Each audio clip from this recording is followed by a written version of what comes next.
teammate po ninyo? Pag sinabi ko pong jump in, you jump in forward. Pag sinabi ko pong jump out, you jump out backward.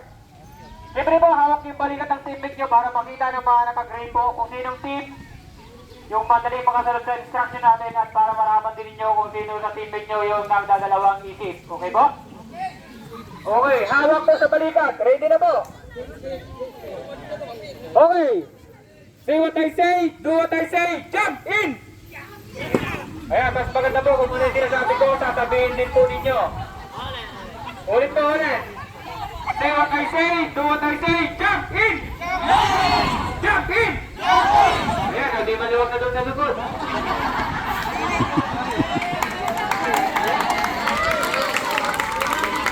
Ulit po ulit. Hawak ulit sa balikat. Say what I say, do what I say, jump in!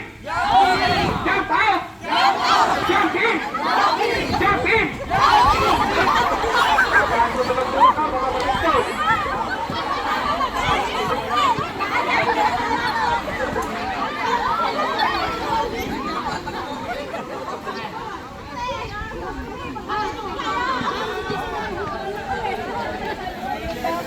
Okay, ulit po ulit. Baka po may mga mahulog na yung gamit, ha? Okay. Hawak po ulit sa balikat ng teammate. Hawak.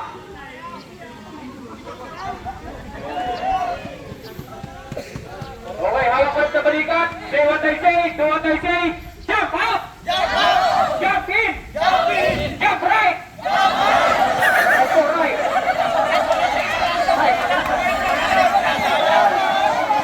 Okay, ulit po ulit. Sige, hawak ulit sa balikat. Okay. Say what I say, do what I say. Jump in! Jump out! Jump left! Jump left! Okay, kasi po expected yung gagawin natin, kaya dapat expect na expected. Ano po? Okay, lagyan natin ang puting twist. Mas madali po. Say what I say, do the opposite of what I say. Opposite. Say what I say, do the opposite of what I say. Jump out! Jump in! Ayan, dapat po, sasabihin natin, jump out! Jump out! Ayan po, nabumonitor po nila, ma-score po yan. Okay, say what I say, do the opposite of what I say, jump in! Jump in! Jump out! Jump in! Jump right! Jump left! Ayan. Kakabigtuan, hindi na po yung pupunta sa kabila. Nararamdaman po ba ninyo yung teammate nyo? Mabigat na yung likod nyo. Hindi na kayo naman yung direksyon, ano po? Okay, isang mabilisan na po, isang mabilisan na lang. Hawak ulit sa balikat. Malapit na makita kung sinong din yung madaling makasunod. Say what I say, do the opposite of what I say. Jump out! Jump in! Jump in! Jump out! Jump left! Jump right! Ayan. Ayan na nagugugyan, ano po? Okay, sige po. Siguro naman, gising na po ang mga natutulog natin ito po. Okay na po, huwag na po kayo mag-away-away. Magagamit nyo din mamaya yan. Okay, ngayon po, gising na po ba yung mga natutulog nating dugo? Gising na? Okay, magkakaroon po tayo tatlong group of activity, no? Tatlong group activity po. Every activity po na gagawin natin, meron po kaming pointing system na gagawin. Kaya if ever po na may matapos na team, continuous pa rin tayo. Ano po? Okay, ganito po. First group activity gagawin po natin, obstacle course. Dalawa lang po yung course natin, kaya po dalawang team muna yung unang maglalaro. Pero siyempre po, fast time ang gagawin natin.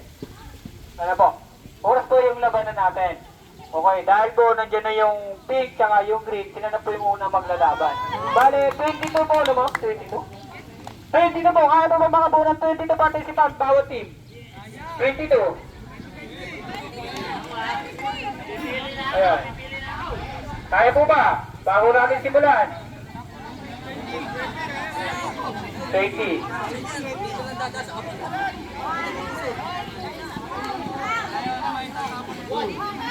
Ayan, 22 na po, 22.